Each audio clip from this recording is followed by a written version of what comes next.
Bienvenue dans ce tutoriel où on va coudre le maillot de bain 2 pièces Esna. Esna est un maillot de bain 2 pièces à la fois féminin, confortable et facile à porter. Le haut se compose de bonnets froncés et réglables à nouer dans le cou et dans le dos pour s'adapter parfaitement à votre morphologie. Le bas est un tanga entièrement doublé, échancré juste ce qu'il faut et souligné par une couture au dos, idéal pour bronzer. Pour réaliser ce projet, vous aurez besoin de 110 cm de tissu pour une laisse de 125 cm, de lycra ou de matière extensible et la même chose en doublure, 10 mètres de laminette blanche ou noire, une bobine de fil, une aiguille pour machine stretch entre 70 et 90 selon votre tissu. Et ensuite c'est facultatif mais vous aurez besoin de 4 embouts pour la finition des liens. C'est plus joli mais si jamais vous pouvez aussi faire tout simplement un petit tourlet. Les maillots de bain c'est extensible donc c'est pas toujours facile de choisir son tissu, c'est pour cela que je propose des coffrets qui comprennent vraiment tout le nécessaire adapté pour ce maillot là en particulier. Et en plus de ça, le coffret permet de réaliser 2 prototypes. Donc si jamais vous loupez le premier ou si jamais vous avez besoin d'un petit peu d'entraînement, vous avez toujours de quoi en faire un deuxième. Les coffrets seront en ligne tout l'été, donc n'hésitez pas,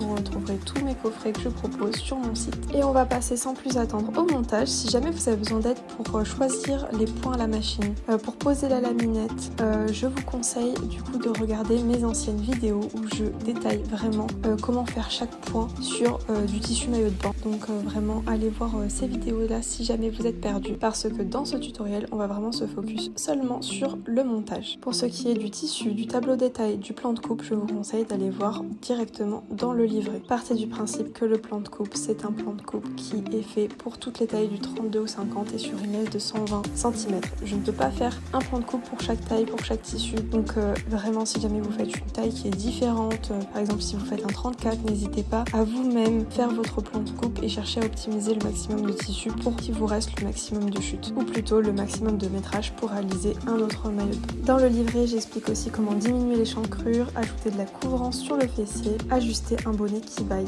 Dans un premier temps, on va coudre les bonnets, donc endroit contre endroit, vous allez placer vos bonnets doublure contre vos bonnets tissu en veillant à bien faire correspondre les côtés identiques. Surjeter ou surfiler chaque côté en posant de la laminette, mais en laissant 2 cm sans laminette au début et à la fin de chaque couture. Si vous ne savez pas encore poser de la laminette, donc vous avez d'autres vidéos YouTube sur ce sujet, par exemple où je couds le maillot de bain Bohol ou le maillot de bain Madalena, je montre exactement comment poser de la laminette. Retournez ensuite chaque bonnet sur l'endroit, faites bien ressortir le tissu qui est pris dans la couture avec les doigts, puis repassez à très faible température. Pour cela, faites toujours un test préalable sur une chute du même tissu. Ensuite, on va passer au repli du bonnet. Une fois les bonnets retournés sur l'endroit, surjetez l'extrémité haute et l'extrémité basse de chaque bonnet. Toujours sur l'endroit, tracez un repère à 1,5 cm du bord, tout le long des extrémités hautes et basses à l'aide d'un feutre effaçable. Pliez sur ce repère envers contre envers, en haut et en bas du bonnet, puis surpiquez au point droit à environ 1,3 cm du bord sur l'endroit du tissu. Maintenant, on s'attaque aux bretelles. Pliez l'une des 2 bandes de tissu en deux, endroit contre endroit, et réalisez un surjet ou un point zigzag à la machine le long du bord en utilisant de la laminette tout le long. À l'aide d'une épingle à nourrice ou d'un retourne-pied, retournez la bretelle. Pour cela, vous allez fixer l'épingle à nourrice à vos fils de surjeteuse ou à la marge de couture en faisant bien un nœud si jamais c'est des fils de surjeteuse, des nœuds solides.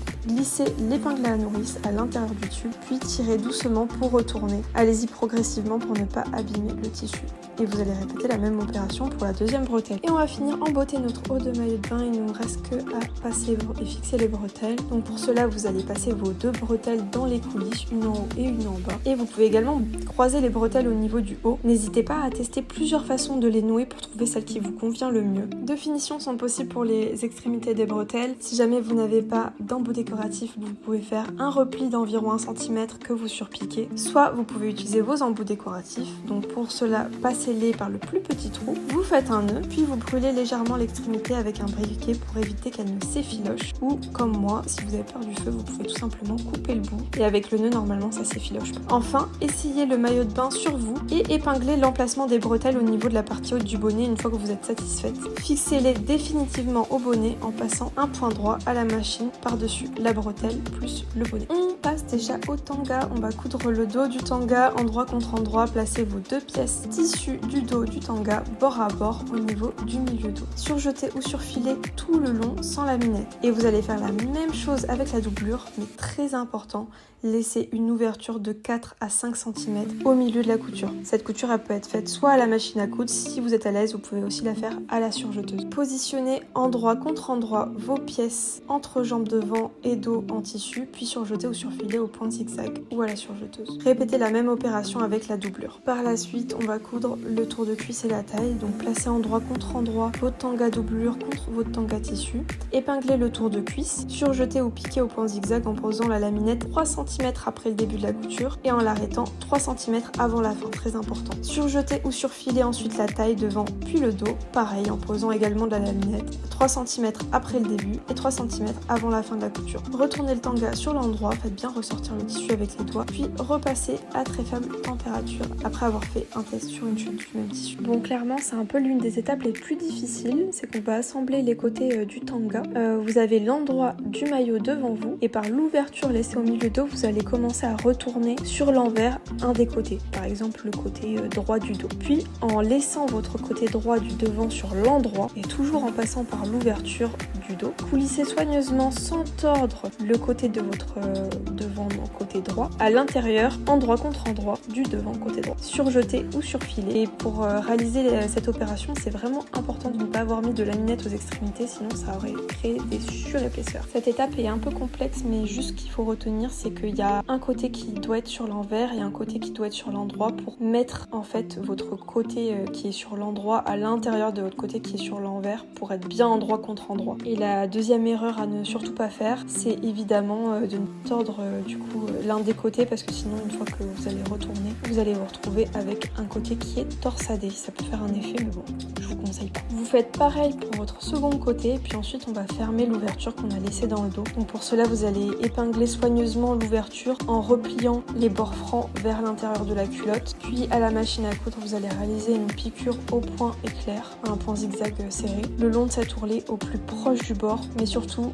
sans prendre la couture du tissu de l'endroit de la culotte, parce que sinon ce sera visible sur l'endroit et cette couture, on veut vraiment qu'elle soit à l'intérieur, seulement sur la doublure. Et voilà pour le maillot de bain Esna qui est vraiment cousu en quelques heures. Je crois que je mets à peu près 2 heures à le coudre, donc vraiment c'est super rapide, super pour la veille des vacances et c'est très bien pour démarrer. Si jamais vous n'avez pas encore cousu de maillot, n'hésitez pas, si vous avez le moins de soucis, à me contacter par mail. Vous trouverez mon mail ou une rubrique contact sur mon site, et puis n'hésitez pas à regarder tous les autres modèles de maillot de bain que je propose, et à bientôt pour une prochaine vidéo.